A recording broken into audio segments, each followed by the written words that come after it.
यह संसदीय डिक्टेशन 100 शब्द प्रति मिनट की गति से उच्च गति अभ्यास प्रतिलेखन संख्या 41 से है। यदि यह आपको अच्छा लगे तो लाइक, शेयर और सब्सक्राइब अवश्य करें। रेडी।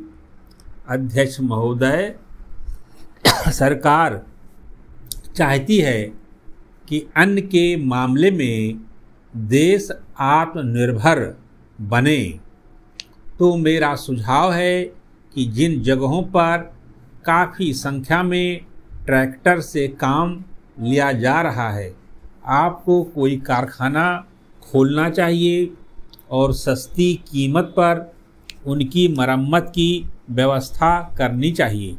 पैरा, आप बाहर से ट्रैक्टर मंगा रहे हैं। मैं समझता हूँ कि यह सारा रुपया व्यर्थ व्यय किया जा रहा है। मेरा सुझाव है कि इस देश में ही ट्रैक्टर बनाया जाए। बाहर से खेती के सामान जो आ रहे हैं, कारखाने से होकर ही आ रहे हैं। इनको जहां भेजना हो वहां सीधा भेजा जा सकता है, किंतु हो यह रहा है कि पंजाब सरकार द्वारा इनको सारे देश में वितरित किया जाता है।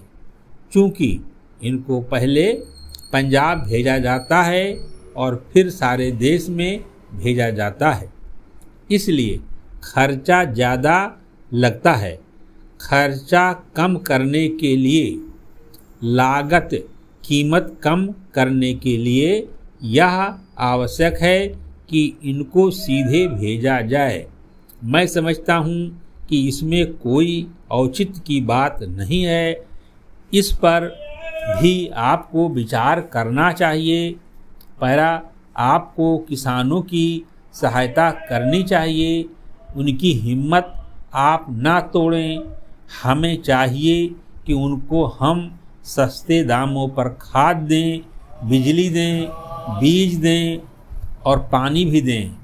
लेकिन ऐसा ना करके हम देख रहे हैं कि हर चीज़ के दाम बढ़ाए जा रहे हैं। नलकूप पर आप कर लगा रहे हैं, उनको बिजली नहीं मिल रही है और इस ओर आपका ध्यान जाना चाहिए। वास्तव में आप कृषि की उन्नति चाहते हैं तो सिंचाई और बिजली का काफ़ी इंतजाम होना चाहिए। जब तक सिंचाई और बिजली का इंतजाम नहीं होगा तब तक खेती की उन्नति नहीं हो सकती। अब तक सिंचाई और बिजली तो एक मंत्री के हाथ में है, लेकिन कृषि दूसरे मंत्री के हाथ में है। ऐसा नहीं होना चाहिए। सिंचाई, बिजली और कृषि अगर किसी एक मंत्री के हाथ में हो तो खेती की उन्नति का काम सरलता से हो सकता है। मेरा निवेदन है कि इस ओर भी आपका ध्यान जाना चाहिए। समाजवादी समाज की रचना की बात बहुत कही जा रही है।